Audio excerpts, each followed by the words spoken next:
Então, o que eu digo para as pessoas cis, no meu caso, que eu sou uma pessoa trans, e pessoas héteros, no caso de um gay, enfim, é que lute junto para que a gente tenha uma sociedade melhor, para que a gente tenha uma sociedade mais justa. E como é que se luta? Nós temos, é claro, nós não chegamos aqui sozinhas, só os gays, só as pessoas trans. Não, a gente chegou aqui com o apoio de muitas pessoas heterossexuais e cisgêneros também junto nessa luta, porque senão a gente não chegaria sozinhos.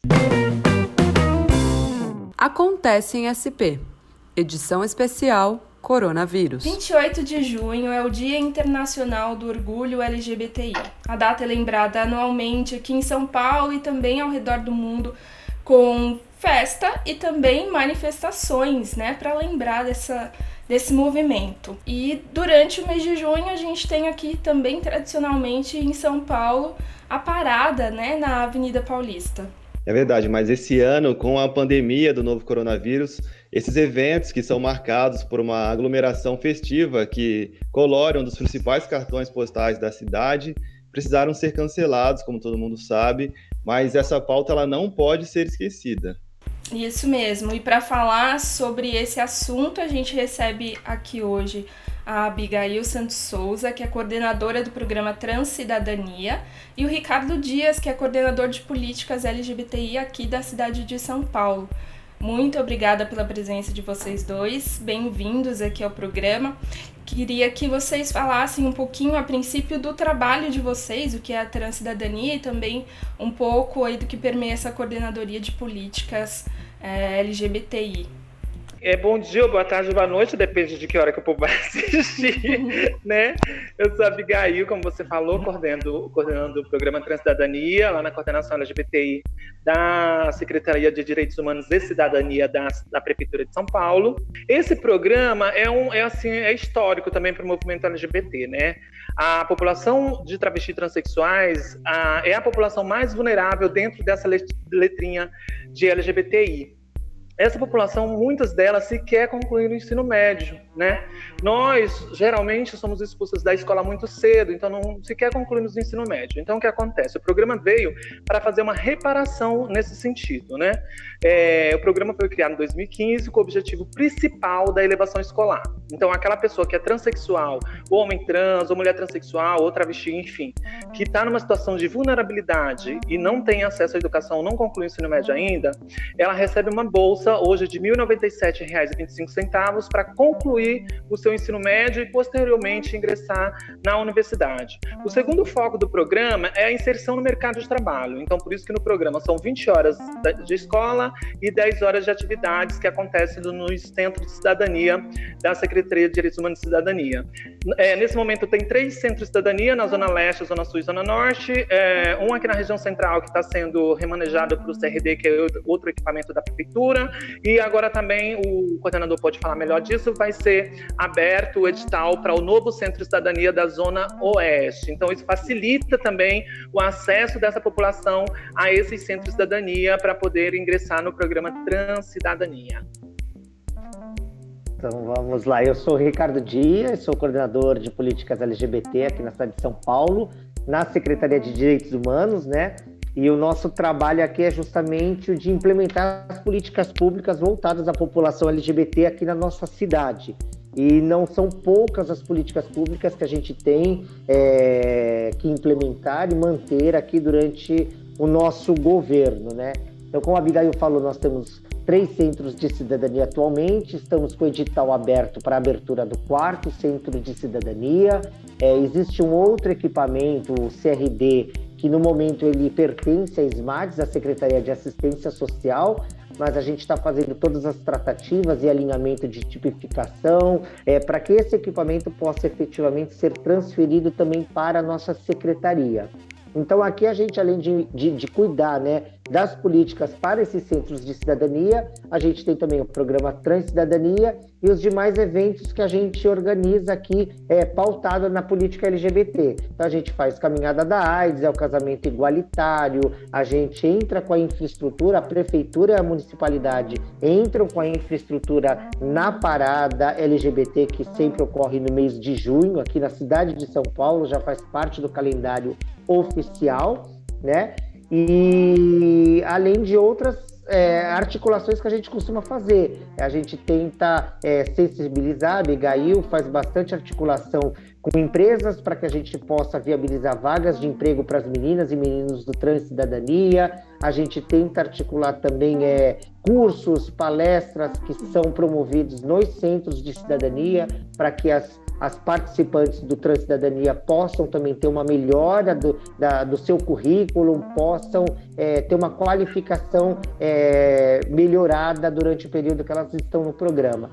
E assim a gente vai levando a nossa vida aqui nessa luta diária aqui, ainda mais agora nesse momento de pandemia, de isolamento, que nós fomos pegos de surpresa.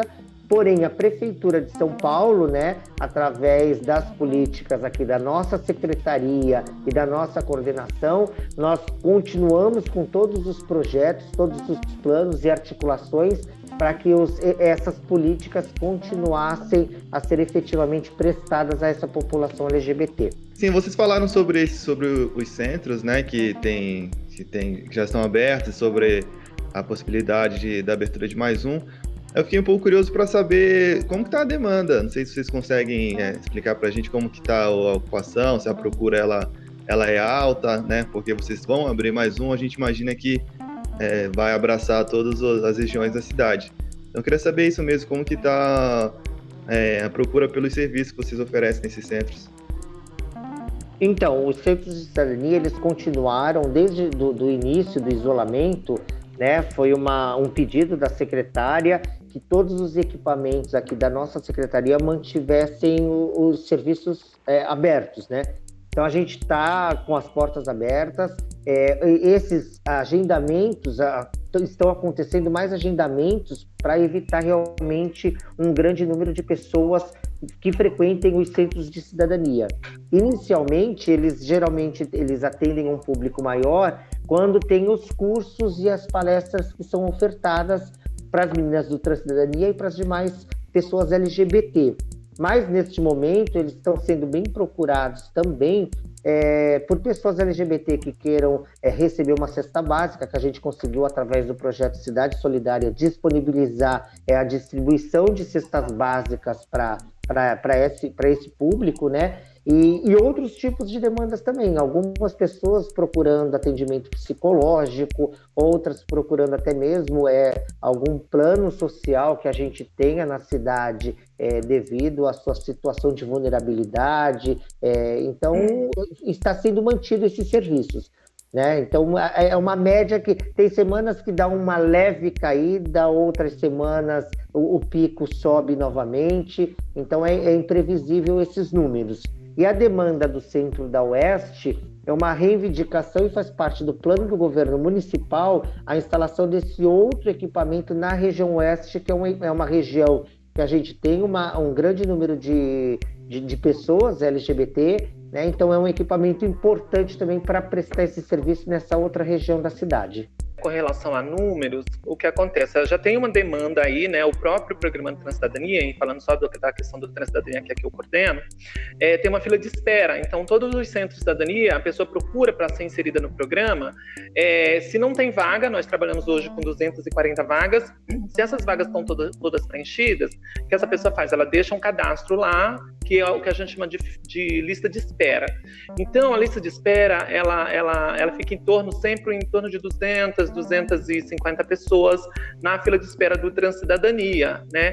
Às vezes, aí vai baixando, dependendo de, né, se as pessoas saem, enfim, a gente já insere assim que uma pessoa sai do programa já é inserida outra no lugar, enfim, estamos trabalhando, inclusive a Secretaria já tem articulado para aumentar essas vagas para 300 vagas, então a gente tem trabalhado dentro dos números de fila de espera. Porém, a gente tem uma novidade agora, a Secretaria aqui de Direitos Humanos e Cidadania está realizando um primeiro mapeamento da população trans da cidade de São Paulo. Então, esse mapeamento está sendo realizado nesse momento, é uma pesquisa que é feita diretamente, né, com as pessoas, mas nesse momento, por conta da pandemia, ela está sendo feita via telefone, inclusive já deixo aqui o site do mapeamento, que é www.mapeamentotrans.com.br. Então, se você é uma pessoa transexual e mora na cidade de São Paulo, por favor, deixe lá seu contato para que a equipe do SEDEC, que é o instituto que faz a pesquisa, possa entrar em contato com você, ou se você é uma pessoa cis, indique uma pessoa trans que você conheça para ser mapeada, para a gente poder nortear as políticas públicas, dependendo do resultado desse mapeamento. Então, o mapeamento vai ser muito importante também para a gente conhecer a real demanda dessa população aqui na cidade de São Paulo e, posteriormente, fomentar políticas públicas voltadas para essa população. Legal, é muito interessante, né, esses serviços que muitas vezes a gente não conhece. E agora voltando um pouco pro mês, né, esse mês do orgulho LGBTI, vocês poderiam contextualizar um pouquinho aí quem está assistindo e também ouvindo o programa, por que a gente celebra essa data em junho? O que ocasionou essa definição dessa data?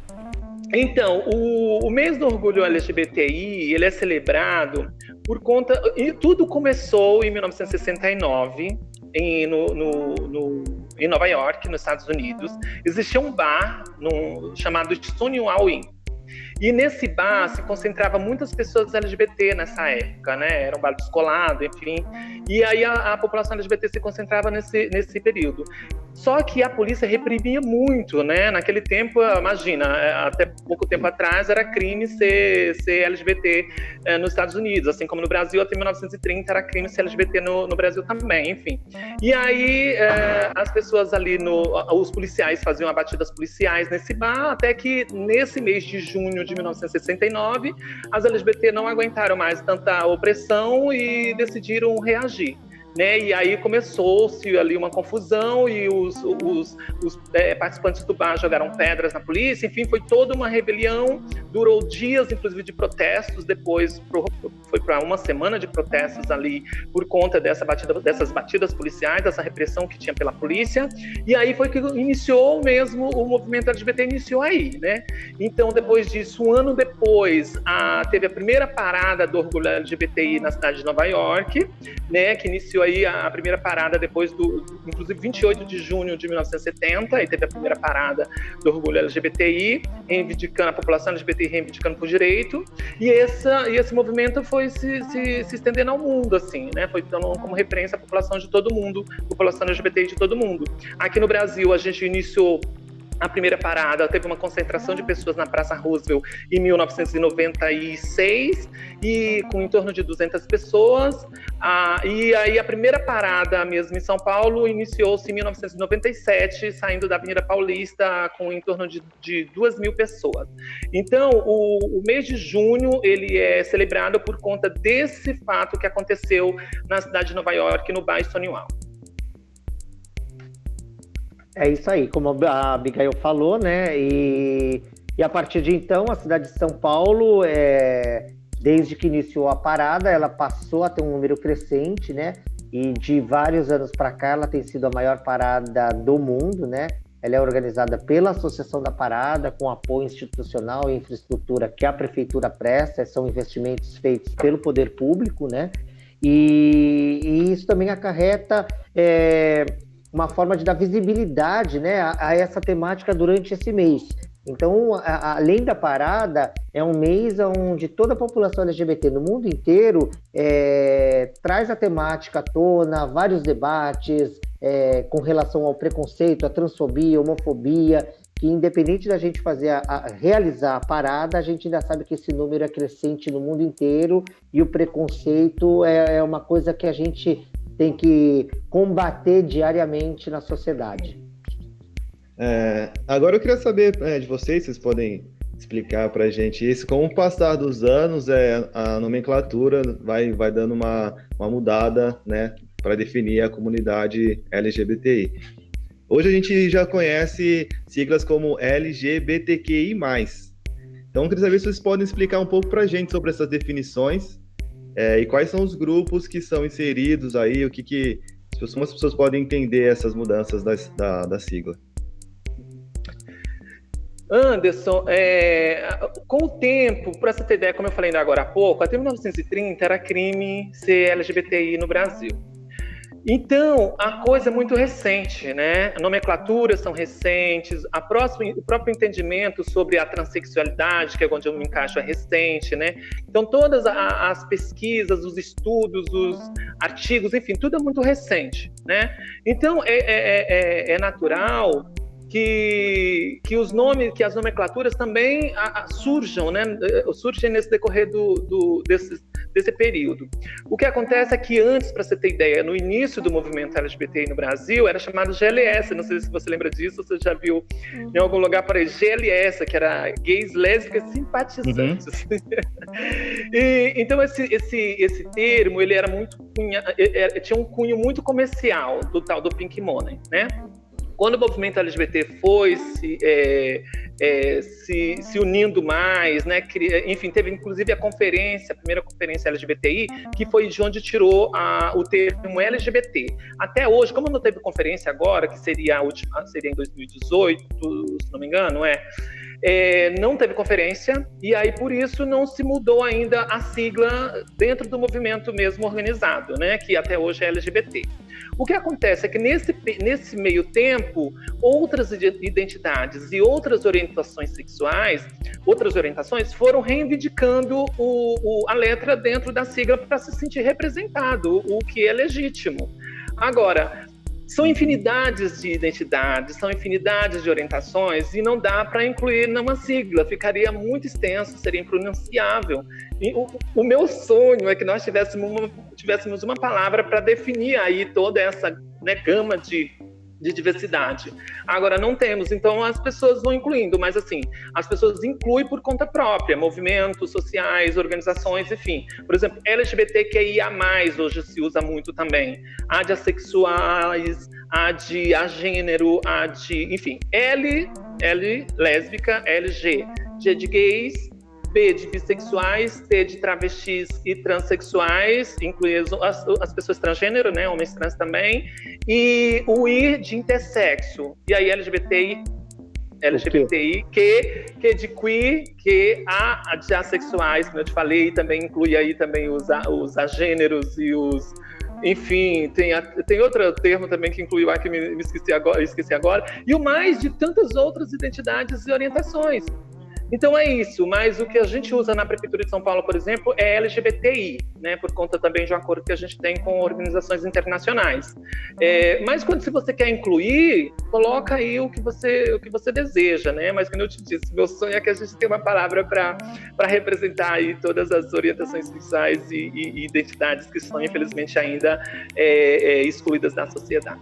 A gente está passando pela pandemia do coronavírus, né? Ninguém fica alheio a isso, é impossível. E a gente tem visto uma corrente de solidariedade, de empatia, as pessoas olhando mais umas para as outras. Vocês acham que isso realmente é uma verdade? Pode ser só uma impressão nossa aqui. Isso realmente é uma verdade? Isso tem se traduzido também no movimento pela busca de direitos iguais para a comunidade LGBT também? Então, eu vejo que nesse momento de isolamento, realmente, a gente percebe que as pessoas passaram a ser mais solidárias, né? Eu vejo um movimento de solidariedade, principalmente quando a gente vê aí o projeto Cidade Solidária da cidade de São Paulo, que foi um sucesso, conseguiu arrecadar toneladas de alimentos que foram distribuídos para todas as populações, todas as coordenações aqui da nossa secretaria e de outras secretarias, como também campanhas que nós realizamos nos nossos centros de cidadania, e nós recebemos também um grande número de doações. E a gente vê a procura também de pessoas querendo saber como que pode fazer algum encaminhamento para uma pessoa LGBT em situação de vulnerabilidade, como que pode também fazer um tipo de doação, que tipo de doação ela pode fazer. Então eu vejo isso bem positivo nesse momento. Mas, por outro lado, também eu vejo um grupo também muito radical. Eu percebi que nesse momento de isolamento também o racismo, o preconceito aumentou em todos os sentidos. Então a gente vê um aumento de pessoas expondo os seus preconceitos assim, de forma totalmente arbitrária, né? Assustadora. A gente viu recentemente nos Estados Unidos o que aconteceu com aqueles policiais que mataram aquele homem negro. A gente vê crimes também de homofobia e transfobia, seja de forma física como verbal. Eu vou dar até um exemplo aqui rapidamente. Eu percebi que em algumas lives, quando a temática é LGBT, o comentário era assim assustador, né? Até na própria parada virtual, né, que foi organizada. Se você pegasse ali alguns comentários, você via que pessoas entravam para criticar, falando que ser LGBT é doença, mas eram os comentários assim assustadores assim que a gente percebia. Então a gente percebe que tem esses dois lados, da mesma forma que as pessoas estão procurando ajudar, se solidarizar, também tem esse outro lado onde as pessoas estão expondo o seu ódio assim, sem nenhum medo de colocar isso para fora, né? E isso é um horror, né? Então é isso que a gente tem que tomar cuidado porque essa forma da pessoa externalizar esse ódio, esse preconceito, né, tá aumentando cada vez mais. Ju, esse período de pandemia, ele é tudo muito novo, né? E assim, eu acho que acabando esse período, passando essa fase cruel, eu acho que vai ter uma lição para todos nós, assim, inclusive como humanidade mesmo. Nesse período de isolamento, a gente tem conversado entre nós, manas, travestis, enfim, né, transexuais, nós que sofremos dessa exclusão social. A gente diz que as pessoas que são cisgêneras, as pessoas cis, elas estão sentindo um pouco do que, na verdade, a população trans, ela passa o ano inteiro. Esse período de isolamento acontece com a população trans desde sempre, sabe? Nós somos isoladas da sociedade, nós somos isoladas a ficar em casa durante o dia para sair só à noite. Então, esse isolamento para a população trans é meio que já normal, né? Por conta de toda a exclusão que acontece na sociedade com relação à população de travestis e transexuais do Brasil, enfim, do mundo. Então, a gente entende que realmente esse período de isolamento, por ser uma crise tão cruel, uma crise que atinge todo mundo, uma doença que atinge todo mundo, que aí ela não escolhe se você é cis, se você é trans, né, se você é rico, enfim, pobre, apesar dela ter mais incidente, inclusive, na população negra, enfim, a gente sabe todas as problemáticas que são. Enfim, então, a gente percebe uma certa solidariedade, né, assim, das pessoas com relação à população trans, especificamente falando, entendeu? As pessoas começam, inclusive, a fazer doações de cestas básicas, enfim, elas começam a ter essas ações, assim, que eu acho que no momento de crise, parece que todo mundo meio que se une, assim. Então, eu acho que tem isso. Mas, como o Ricardo Dias falou, também existe a outra problemática, porque, assim como o racismo, a transfobia também é estrutural nesse país, né? Então, é preciso muita luta ainda para a gente acabar realmente com todo essa violência contra a população de travesti transexuais do Brasil, porque realmente é uma coisa estrutural. Mas, volto a dizer, de certo modo, deu uma aliviada nesse período de pandemia, porque todo mundo ficou no mesmo, né, no mesmo barco, enfim. Bom, vocês comentaram agora há pouco sobre a parada, né, que acontece na Avenida Paulista. Esse ano, excepcionalmente, ela teve que ser virtual por conta da necessidade de evitar aglomeração. O que gerou também, inclusive, situações como o Ricardo acabou de citar, né, esses comentários terríveis feitos nessa transmissão. Queria perguntar para vocês por que era importante manter o evento esse ano, mesmo que ele não pudesse acontecer da forma tradicional, né, tendo que fazer online. Por que foi tão importante que ele não fosse adiado? Tá, então, todo ano, para a organização da parada, a gente começa já no começo do ano a articular com os órgãos públicos da cidade e a gente faz um calendário de reuniões com GCM, Polícia Militar, metrô, subprefeituras, empresa de limpeza, todos os participantes, né? Para que a gente possa estruturar da melhor forma possível e melhorar o que a gente percebe que no ano anterior tenha tido alguma falha. E a gente começou a fazer essas reuniões já de articulação para a organização da parada. Todavia, devido ao isolamento, né, ao decreto, a associação, né, porque é um evento da associação, onde a gente entra com essa estrutura, a associação achou por bem adiar essa data, porque a gente não sabe como que vai ficar.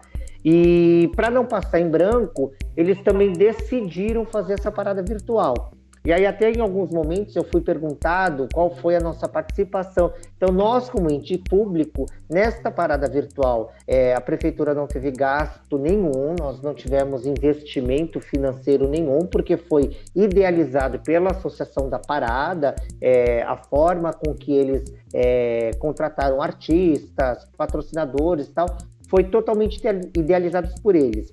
Nós entramos com o apoio institucional, onde nos foi solicitado um vídeo do prefeito falando da importância dessa live, da nossa secretária, e também com alguns trâmites de autorização e liberação, porque eles precisavam fazer uma captação de imagens da Paulista para transmitir algumas imagens nos edifícios. Então eles oficiaram a gente para que a gente pedisse essas autorizações para os órgãos competentes.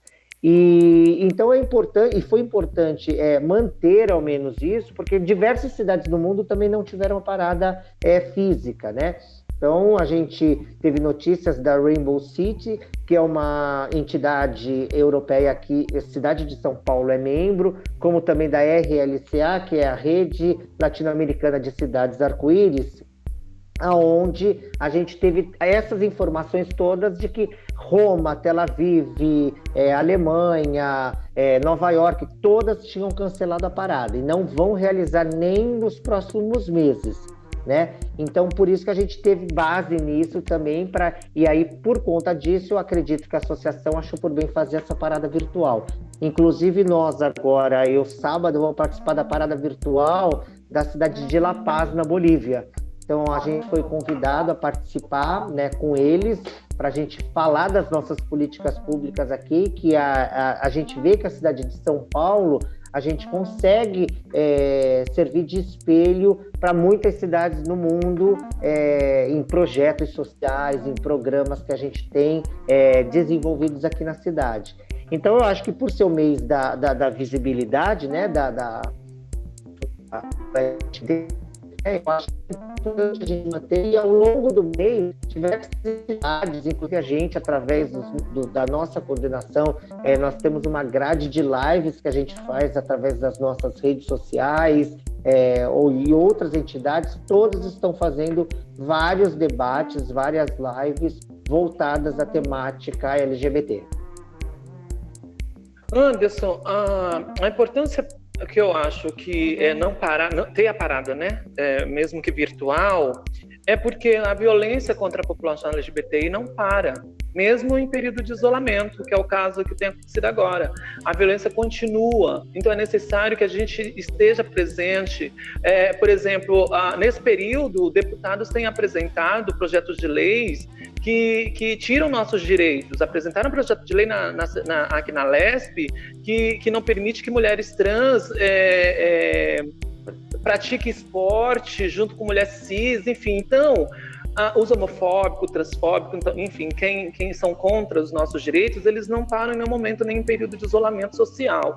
Então, nós também, como militância LGBT, como movimento LGBTI, também não podemos parar e temos que dizer ali que a gente vai resistir, que a gente vai fazer esse enfrentamento contra a LGBTfobia. Então, acho que é por isso que a gente tem que estar sempre presente. Eu acho muito importante que a sociedade civil se organize para fazer essas manifestações, mesmo que virtuais. Acho que o mês inteiro aí teve várias lives, inclusive aqui, como o Ricardo Dias falou, com as nossas participações, com o nosso apoio, com o apoio da Prefeitura de São Paulo, enfim, exatamente para isso, para dizer, olha, a gente não tolera mais a discriminação contra a população LGBTI, a gente não aceita mais voltar para o armário, a gente não aceita mais viver só as mulheres transexuais, só de prostituição, não aceitaremos mais, a gente não aceita mais mulheres travestis, transexuais e homens trans não estarem nas universidades, não aceitaremos mais. Então é importante que isso seja dito o ano inteiro, tá? Mesmo que em período de isolamento, mesmo que via redes sociais, enfim. Vocês dois comentaram aí na fala de vocês tanto sobre essa luta que ainda é constante, quanto o fato da cidade de São Paulo ter aí programas e até servir de espelho para outros lugares do mundo. Na visão de vocês, o quão longe ainda estamos aí do cenário que vocês consideram ideal e como vocês acham que a gente deve caminhar para essas conquistas? Eu acredito nas políticas que estão sendo desenvolvidas, né? Que nem eu costumo falar, mesmo nesse momento de isolamento e pandemia, nós não tivemos corte de nenhum gasto, de nenhum centavo da nossa dotação orçamentária. Muito pelo contrário, a gente conseguiu manter todas as políticas implementadas pela prefeitura, né? E eu acho importante isso e que a gente articule cada vez mais esses projetos. Tá aí, a gente vai abrir o nosso outro Centro de Cidadania na Zona Oeste, a gente tem algumas outras coisas que a gente sabe que a SMADES, que está articulando de forma equipamentos assistenciais, então está ampliando essa rede de atendimento a essa população LGBT. Então eu acho que é importante a gente manter isso sim, né?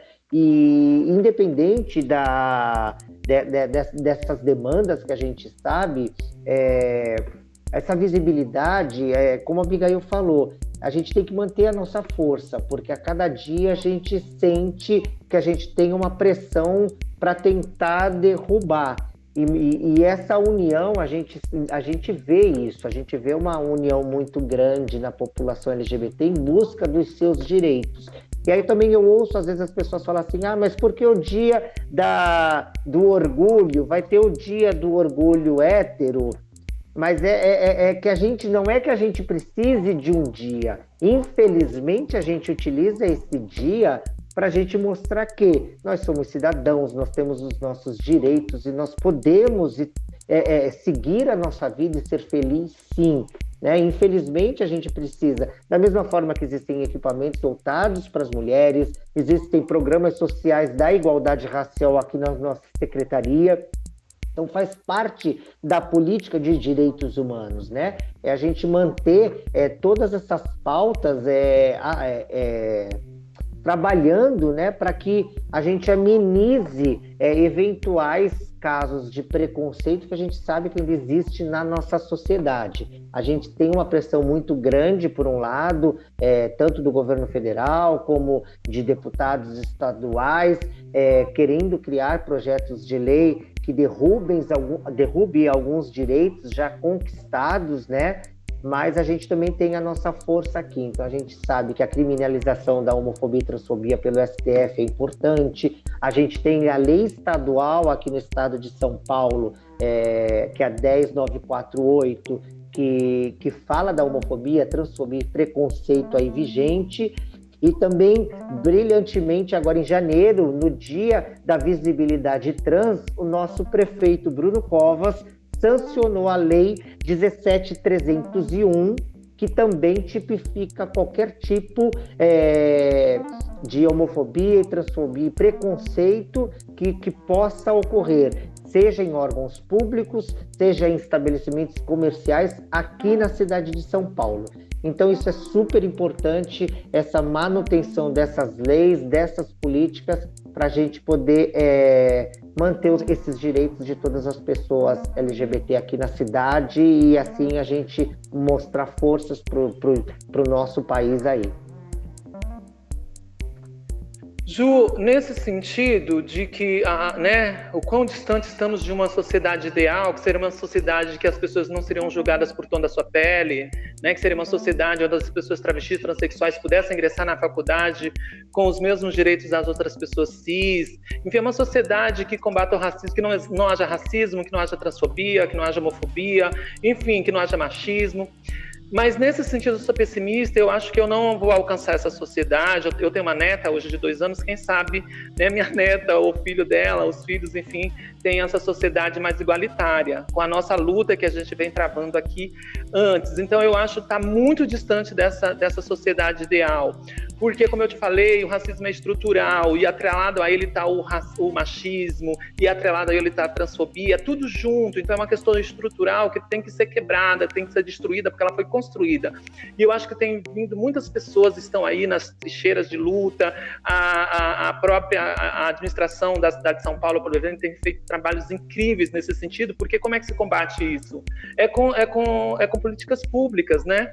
Então temos a coordenação LGBTI, Serra construiu a coordenação de políticas públicas lá atrás, se não me engano foi em 2006, ainda estava eu novinha por aí militando nas ruas e já estava sendo aqui, através do governo Serra, construindo a coordenação LGBTI. Temos a Lei 10.948 hoje, sancionada pelo governador Geraldo Alckmin em 2001, se não me engano, que combate a homofobia e enfim, a LGBTfobia. É uma lei administrativa, assim também como temos agora sancionada pelo nosso prefeito Bruno Covas, a lei 17.301, agora de 2019, que é recente, a gente vai decorando o número. Temos decreto municipal, também 58.228, que garante a população trans em seu nome social nas repartições públicas e parceiras, enfim. Então, vem surgindo ferramentas para se quebrar tudo isso, né? Para se desconstruir tudo isso. Eu estou aqui, uma pessoa travesti, me identifico como um travesti, trabalhando na coordenação LGBTI, sabe? Dentro da Secretaria de Direitos Humanos, é trazer essas pessoas para dentro dessas repartições, para que isso seja naturalizado, que pessoas hoje, de acordo com uma pesquisa da ANTRA, 90% da população de travesti transexual depende da prostituição para sobreviver. 2% apenas dessa população tem acesso à universidade, ou seja, é um trabalho muito longo a se fazer, sabe? Mas eu acredito em administração como essa da Prefeitura de São Paulo, do prefeito Bruno Covas, que dá um olhar humano para a questão, né? Que vamos dizer, não vamos acabar com isso.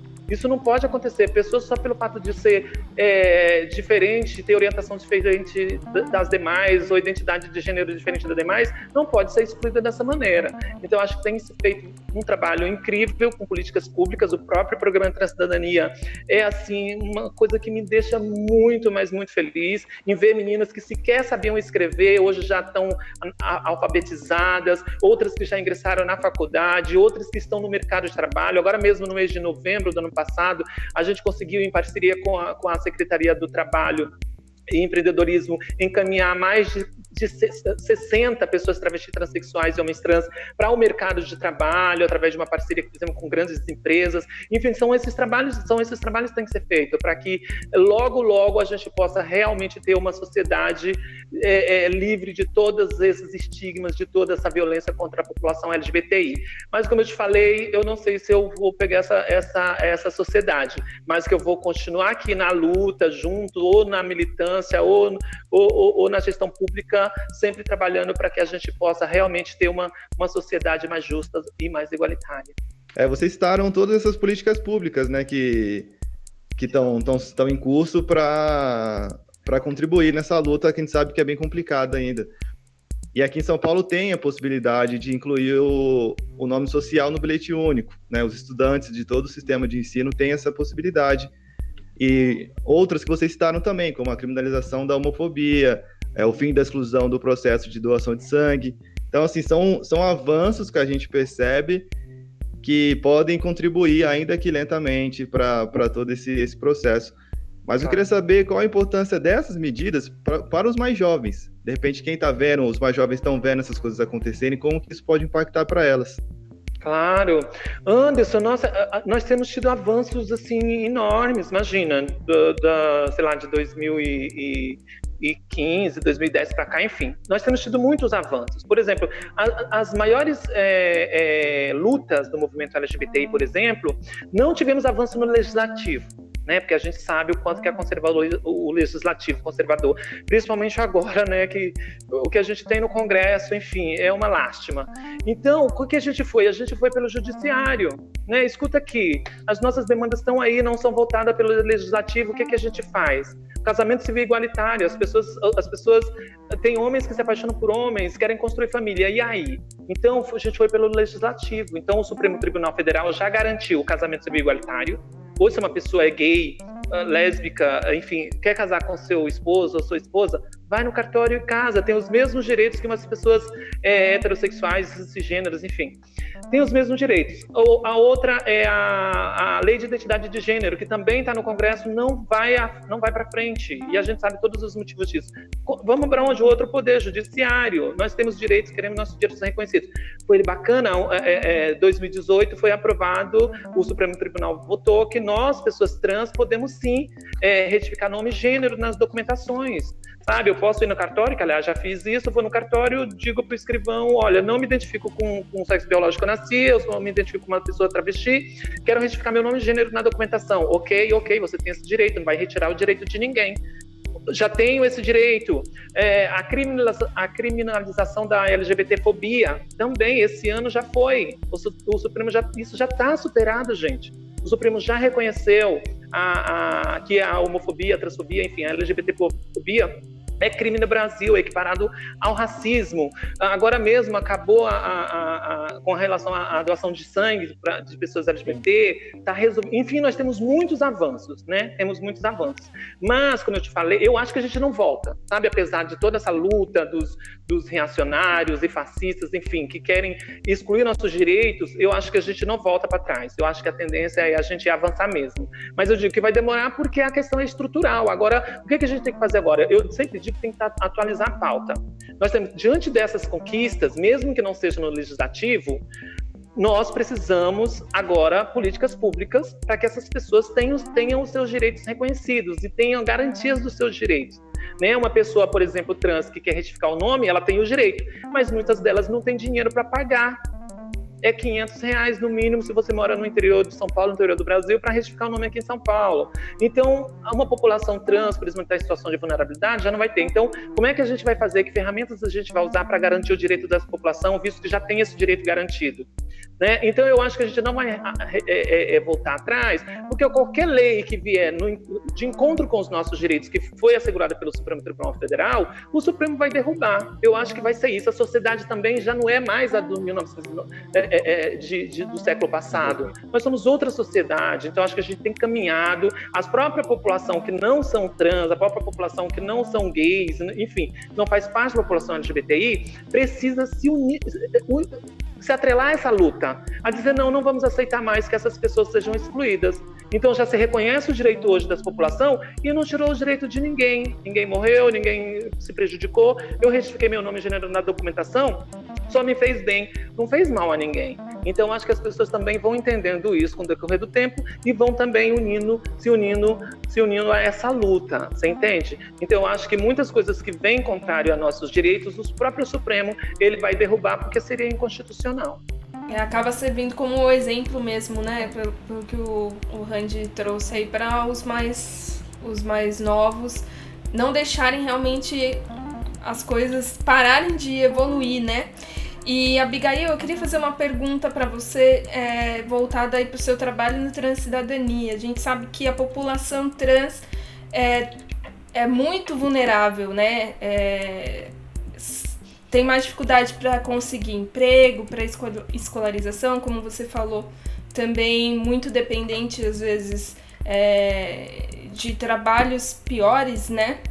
Ou da prostituição, e também vítimas de violência, né? A gente sabe também que a transfobia existe, por mais que não se mostre, às vezes existe.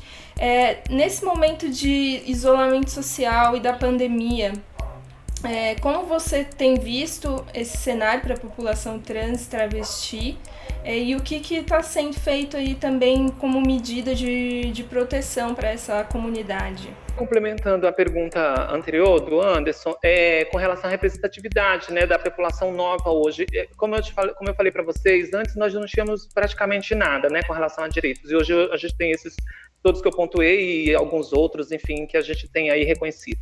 Então, para a população que vem agora, né, a população LGBT que vem agora, né, já tem um referencial, né? Ela já nasce dizendo, nossa, eu tenho meu direito assegurado. Uma travesti que já se identifica muito nova, ela já vai saber, nossa, que bacana, então eu posso ter o meu nome e gênero reconhecido nas documentações, que legal, porque antes, imagina, constrangimento que era você ter que se apresentar do gênero feminino e apresentar uma documentação do gênero masculino, era todo um constrangimento. Hoje eu brinco que hoje eu só entrego minha carteira enfim, em qualquer local de atendimento, seja no aeroporto, em qualquer lugar, mostro meu RG e só olho para a cara da pessoa. O que ela pensa ou deixa de pensar a respeito da transexualidade, é ela que vai fazer terapia.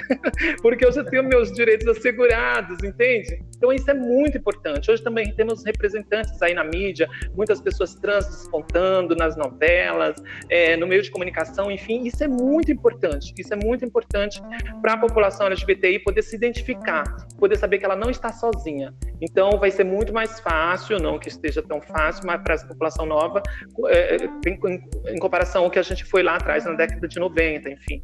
Tá? Mas então, para mim, para a população LGBTI, é muito importante essas conquistas, tá? Com relação a toda essa violência da população trans, principalmente agora no período de pandemia, é uma população que vai sofrer mais ainda, né? Porque já somos excluídas da sociedade, já não estamos no mercado de trabalho, já não estamos nas escolas, todo esse processo. Então, e aí o que acontece? Como eu te falei, 90% da população, de acordo com a pesquisa, ela depende da prostituição. Né? Então, nesse período, o que acontece? Sumiram-se os clientes. A gente tem relatos, inclusive, de pessoas travestis e transexuais que são expulsas das casas que elas moravam porque não tem mais condições de pagar, hotéis, enfim, porque não tem mais dinheiro. Então, é muito mais violência para essa população, né? Então, a Secretaria de Direitos Humanos e Cidadania, através da Coordenação LGBTI, junto com os Centros de Cidadania, tem várias frentes aí de trabalho para combater, nesse momento, essa crise tão complexa dentro dessa população. Então, a doações de cesta básica, parceria com a Cidade Solidária, que a gente conseguiu aqui através da coordenação, várias cestas básicas, acho que o Ricardo Dias pode dar o número mais exato, para essa população. A gente tem distribuído cesta básica para essa população, tem inclusive articulado abrigamento provisório, temporário, sabe, para essa população que não dependia, né, do serviço da prefeitura antes e que agora depende.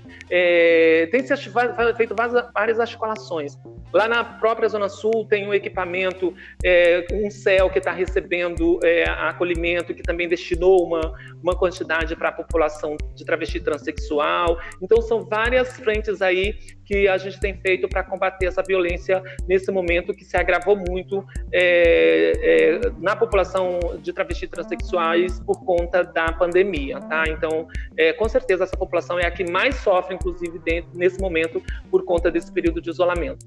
Dentro dessas políticas que a gente tem implementado para essa população, além das vagas de trabalho, que a gente sabe que está muito difícil, né? Então é uma articulação que, independente de momento de isolamento, pandemia, é constante, né? A Abigail tem algumas vagas aí, o Sebrae chamou a gente para um curso online também em parceria para que a gente possa disponibilizar isso para as meninas, que também é uma forma de melhora do currículo delas neste momento. E com relação às cestas, a gente só através do Cidade Solidária a gente conseguiu 2.000 cestas básicas que foram distribuídas para a população LGBT através dos nossos centros de cidadania. E também numa campanha que a gente fez pedindo doações às OSCs que administram os centros de cidadania, elas arrecadaram cerca de 800 a 900 cestas também. Então, nesse momento de isolamento, a gente está chegamos a um número de 2.900 cestas básicas recebidas e distribuídas através dessas campanhas que a gente tem aqui na cidade de São Paulo e que, de uma certa forma, pode parecer pouco, né? Mas a gente tem tentado aumentar esses números para que a gente possa distribuir e também amenizar um pouco essas pessoas que estão passando por algum tipo de dificuldade nesse momento. Vocês pontuaram também, ao decorrer do programa, sobre a questão dos protestos contra o racismo e o quanto isso também é uma luta importante. E a gente tem percebido, sobretudo nas últimas semanas, uma onda de protestos, né, no mundo todo, por conta desses casos de racismo. E a gente tem percebido um movimento que é de pessoas brancas aderindo a esses protestos, caminhando junto com os negros, buscando essa luta contra o racismo. Queria saber se isso também acontece na comunidade LGBT, e se não acontece, como quem não se identifica dentro da comunidade LGBT pode ajudar ou pode contribuir de alguma forma, caminhando junto para diminuir essas desigualdades e combater a homofobia. Eu acho isso extremamente importante, independente da pessoa não ser LGBT, mas só o fato dela apoiar a nossa causa e a nossa luta, isso é muito relevante, né? E assim, o que eu percebo é que dentro do movimento LGBT, todos os protestos, manifestos, a gente não faz de forma violenta, né? Não que tenha que ser, é que infelizmente determinadas situações acaba gerando uma revolta muito grande, né? Mas como o movimento LGBT tem conseguido expor as suas necessidades no mundo, né? Então isso a gente tem feito de forma mais pacífica, no sentido de que mostrar que a gente tem direitos, mostrar que a gente pode ocupar todos os espaços, sim, né? A gente vê grandes empresas aderindo a essa campanha, né? Apoiando a população LGBT, mostrando que a discriminação tem que acabar de todas as formas, né? E eu acho que assim, qualquer pessoa cis que se simpatize, e a gente já sabe que tem muitas pessoas, né?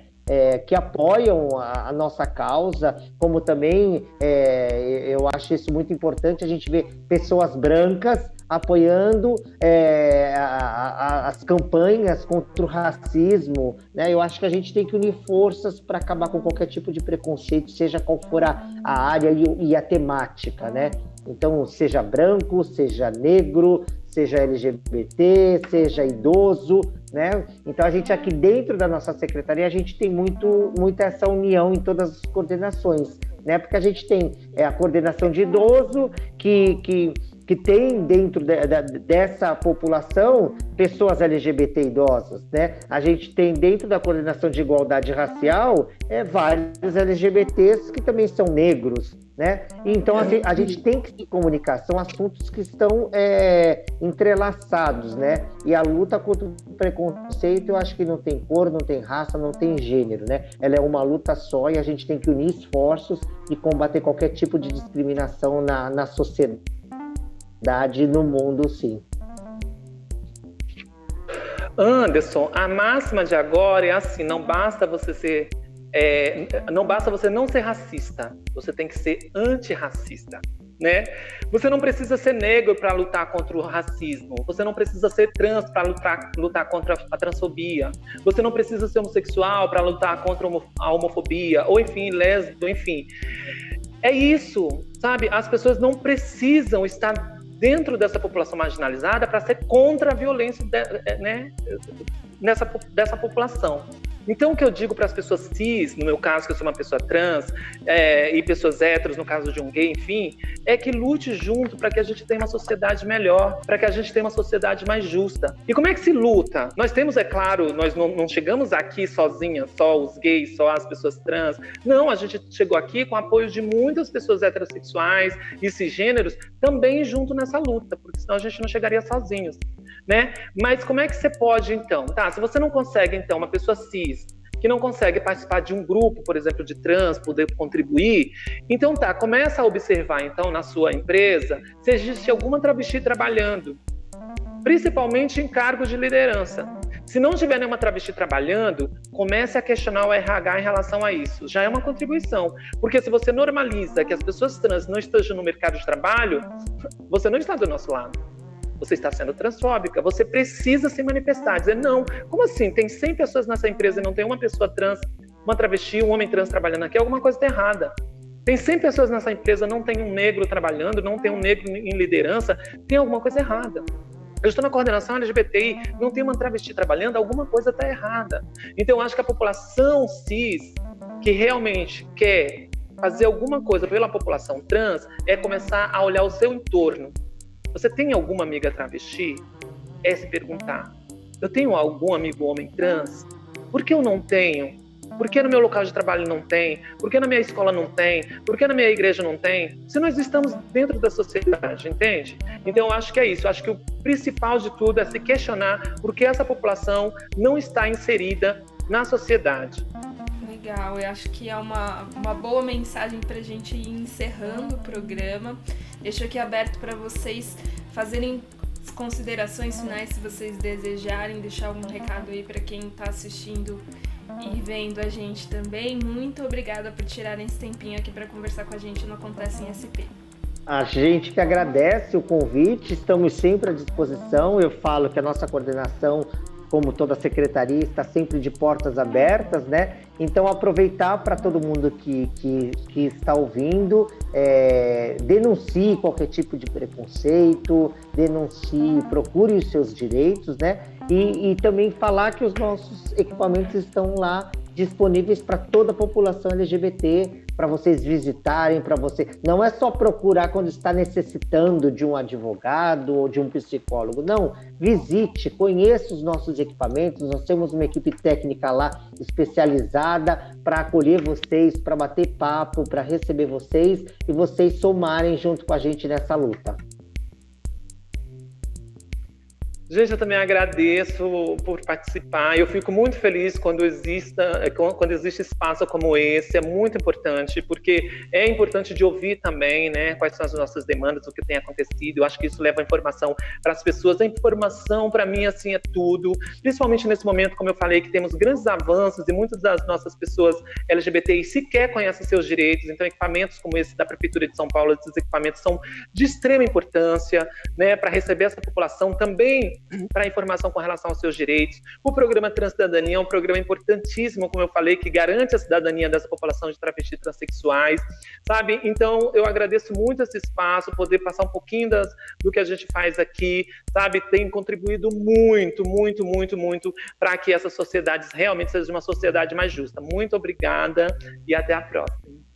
A gente agradece mais uma vez a presença de vocês, a todo mundo que está ouvindo também, que ouviu até o final, que vai assistir esse programa, e sempre reforçando o pedido para dar uma olhadinha lá nas nossas playlists. Tem vários programas que a gente já fez abordando temas relacionados ao coronavírus, a outros também, então dá uma passadinha por lá e confere tudo lá que tem bastante coisa interessante. Até a próxima semana. Tchau, tchau. Obrigada, gente. Nada, tchau. Tchau, tchau. Um abraço. Tchau, obrigado.